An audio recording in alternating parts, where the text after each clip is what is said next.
Olá, aluno, bem-vindo à aula de solda, onde você vai aprender a respeito dos materiais necessários e ferramentas necessárias e a técnica necessária para fazer uma boa solda. Boa aula. A questão de soldas, né? Como soldar e como dessoldar um componente da placa. Na verdade, para você executar uma solda, você necessita de alguns materiais que são o ferro de solda, né? Com a estação de solda, ou propriamente um ferro de solda que tenha uma alta temperatura, e consequentemente você precisa de materiais para a solda. A solda propriamente dita, você necessita de álcool isopropílico para limpeza ali do local após a retirada do componente. Você precisa do fluxo. Existe o fluxo líquido e existe o fluxo pastoso. Existe o fluxo pastoso sem resina e com resina. Aí vai depender de você, da forma que você gosta de trabalhar e necessita trabalhar. Nós usamos aqui a fluxo pastoso sem resina, né? Achamos que isso funciona melhor para nós.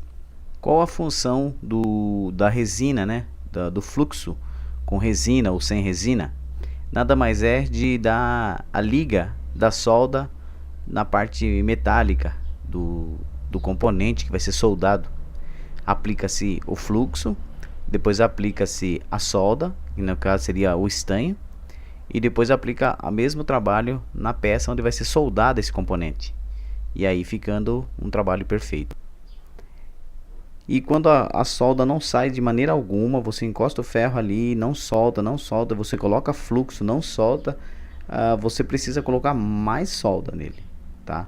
Coloca mais solda e aí ele vai amolecer e ele vai sair, entendeu? Às vezes você fica lidando ali e não sai de forma alguma, ou às vezes até a necessidade de você usar o ferro de solda e o soprador ao mesmo tempo. Então tem casos que você precisa usar os dois para soltar uma solda muito dura, que às vezes tem uma solda dura naquele aparelho e você não consegue soltar. Então tá aí, o que você precisa para solda? Você precisa prática, você precisa treinar.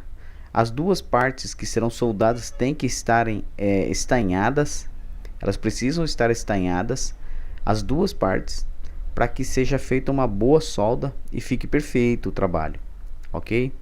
Outro detalhe é você fazer a limpeza com álcool isopropílico, mesmo depois da feita a solda, você precisa remover aquele fluxo, porque geralmente o fluxo ele é corrosivo, e aí você precisa remover aquele fluxo para que fique um serviço bem feito e limpo, ok?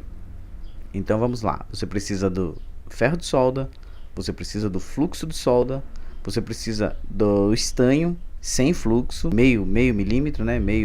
Ou de meio milímetro, e você precisa do fluxo e você precisa do álcool isopropílico e precisa de muito treinamento, ok? Então é isso a respeito de solda, é isso pessoal, até mais.